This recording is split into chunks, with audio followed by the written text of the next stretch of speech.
My name is Sobia and I live in Florida. Tonight, I want to share with you a terrifying story that happened to my younger cousin when she was just 15 years old. Like so many curious teenagers, she had heard about the Ouija board. People say it's just a game sold in toy stores, but those who have really tried it know that it's something far darker. My cousin and her friend had been whispering about it for weeks. They had watched videos online, read creepy stories, and finally one night they decided they would try it for themselves. It was supposed to be harmless fun. My cousin invited two of her close friends for a sleepover at her home. They ate, laughed, and watched movies until late into the night. But as the clock crept past midnight, curiosity got the better of them. They pulled out a makeshift Ouija board they had drawn themselves on cardboard, placed a glass on top, and dimmed the lights. At first, nothing happened. They all placed their fingers lightly on the glass and asked questions, giggling nervously, waiting for something to move. A few minutes passed in silence. One of the girls rolled her eyes and said, "See, it's all fake. This doesn't work." But then, on their second attempt, the glass began to move. It was subtle at first, sliding across the board in tiny jerks. They accused each other of pushing it, swore they were not, and the tension in the room grew heavy. The glass continued to move, spelling out random letters. It was not clear. It wasn't even making words, but the very fact that it moved on its own sent a chill down their spines. And then suddenly it stopped. Nothing else happened after that. They waited, they asked questions, but the board stayed still. Disappointed, they eventually laughed it off, convinced it was either their imagination or just one of them playing a trick. They put the board away and went to sleep. But the game was not over. In the days that followed, strange things began happening around their home.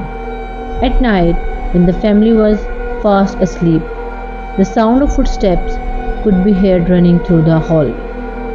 Not slow, heavy footsteps, but quickly, restless ones, like someone pacing back and forth, circling the rooms. Whenever someone went into the bathroom, there would be sudden knocks on the door from the other side. My cousin would open it, expecting to see her mother or her brother, but no one was even there. At first, everyone thought it was just nerves, maybe even pranks, but then something happened that left no room for doubt.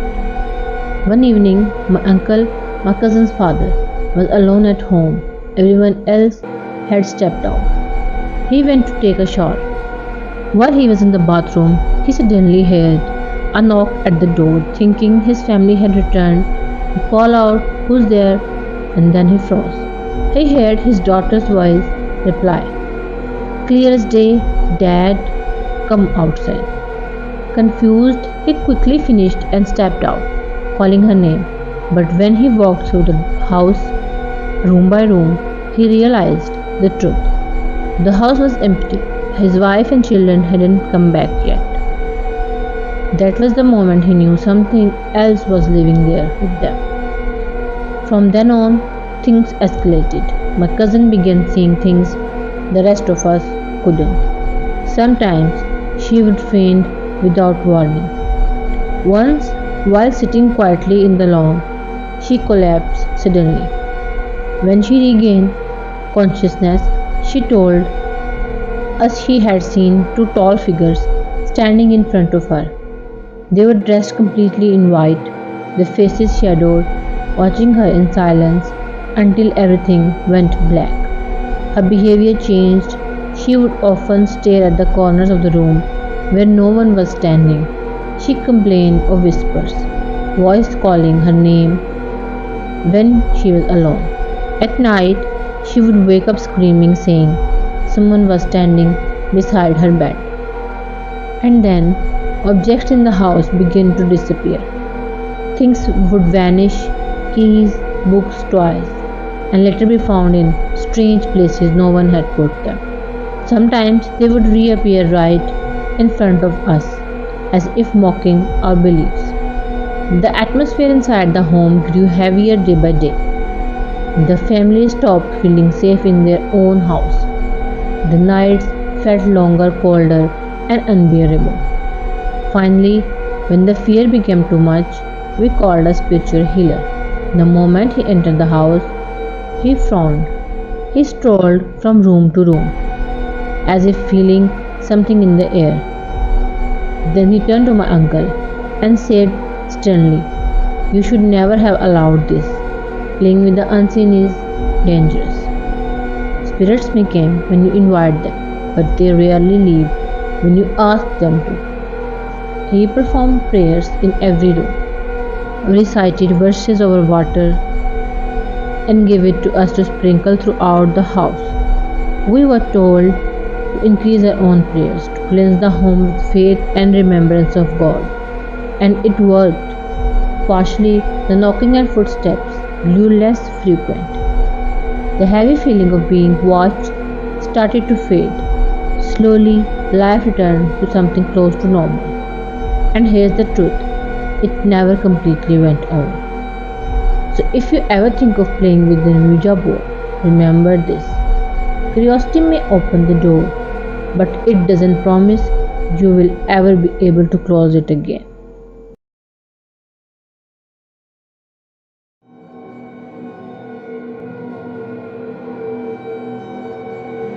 It started on Friday midnight in March 2021.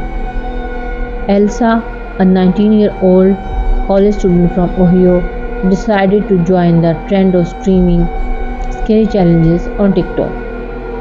She was not a paranormal believer, but she loved attention. Her friends often teased her, saying she would do anything for likes and views. The night she set up her phone on a tripod, dimmed the lights in her bedroom, and placed an Ouija board in the middle of the floor. A few candles flickered around her, casting long shadows against the walls. She smiled nervously at the camera as the comments poured in. Hundreds of viewers had joined within minutes, some excited, some warning her not to do it. Elsa laughed it off. "Relax, guys, it's just for fun," she said, her voice light. Through her eyes betrayed a flicker of unease. She placed her finger gently on the planchette and asked the first question, "Is anyone here?" For several seconds, nothing moved. The chat was filled with messages like fake and boring. But then slowly and deliberately, the pointer slid across the board and landed on yes. The viewers exploded in disbelief. Some accused her of moving it herself, but many swore they saw her hands trembling. Elsa smiled, faltered as she whispered, "Okay, that's weird." The audience pushed her to continue. "Ask its name," they typed frantically. Taking a deep breath, Elsa asked, "Who are you?" The planchette began to slide, one letter at a time.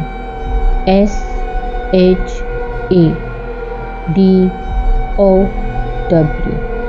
Her expression changed. The playful grin was gone, replaced by wide, uncertain eyes. "Shadow?" she repeated softly. The live chat went wild, with dozens of people warning her, "Stop now and don't say it out loud."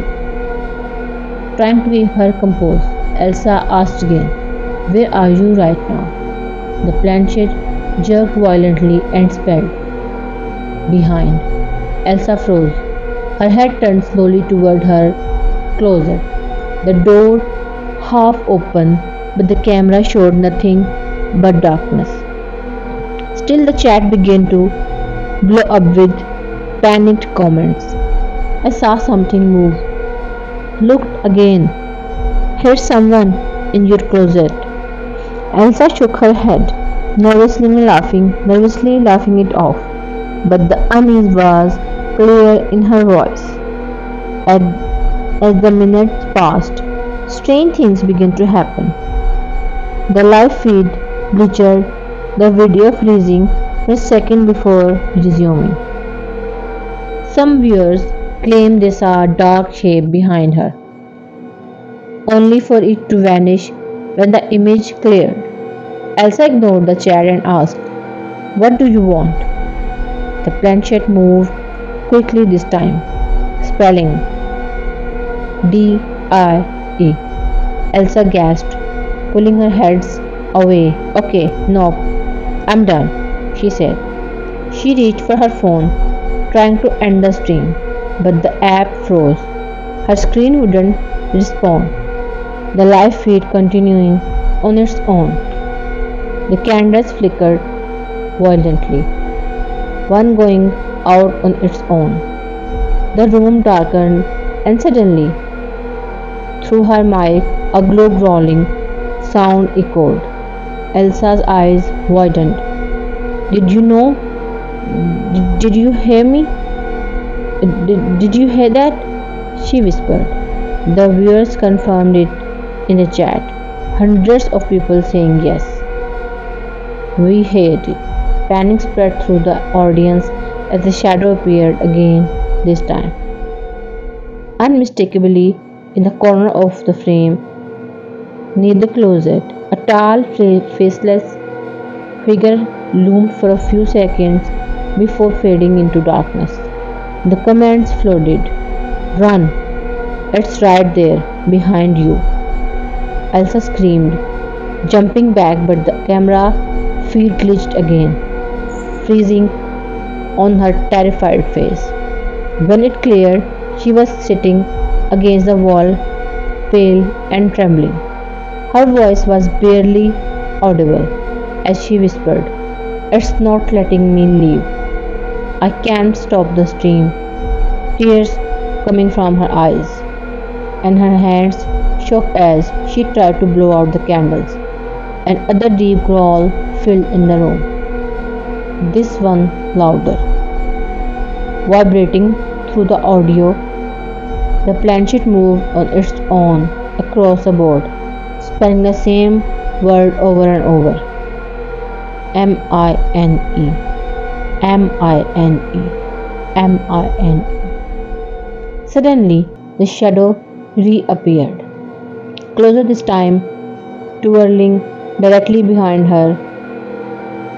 Dozens of viewers captured screenshots in real time. Some showed a long, bony arm stretching toward Elsa.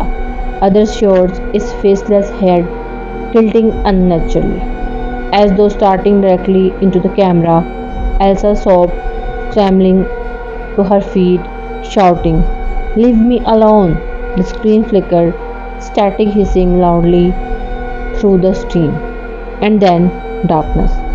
The live cut off instantly. No goodbye, no ending. Just a black screen. By the next morning, Elsa's account was gone. Her profile, her videos, everything had vanished. Some claim she deleted everything out of fear. Others whispered that it was not her who deleted it at all. A few nights later, her username reappeared briefly at 3 a.m., posting a single 10-second clip. The video was nothing but a pitch black screen with faint, distorted breathing in the background. Within an hour, the account vanished again. To this day, recordings of that live resurface online, but every copy seems different. In some, the shadow appears sooner, standing in the corner from the very beginning. In others, you can hear whispers layered under Elsa's voice, unintelligible but chilling. And in the darkest vision, the final frame doesn't fade to black. Instead, it lingers on Elsa's terrified face with a shadow figure standing right behind her, its hand almost touching her shoulder. No one knows which version is the real one, or if all of them are, but the story spread quickly, leaving thousands to wonder. What really happened to Elsa that night? Was it just a stunt gone wrong? If you enjoyed the story, don't forget to like, share, and subscribe to the channel so I can keep bringing you new spine chilling tales every weekend. Leave a sweet comment below, and if you have a personal experience or a horror story you would like to share, check out the description. You will find an email. You can send us your story on that email. See you in the next story. Take care.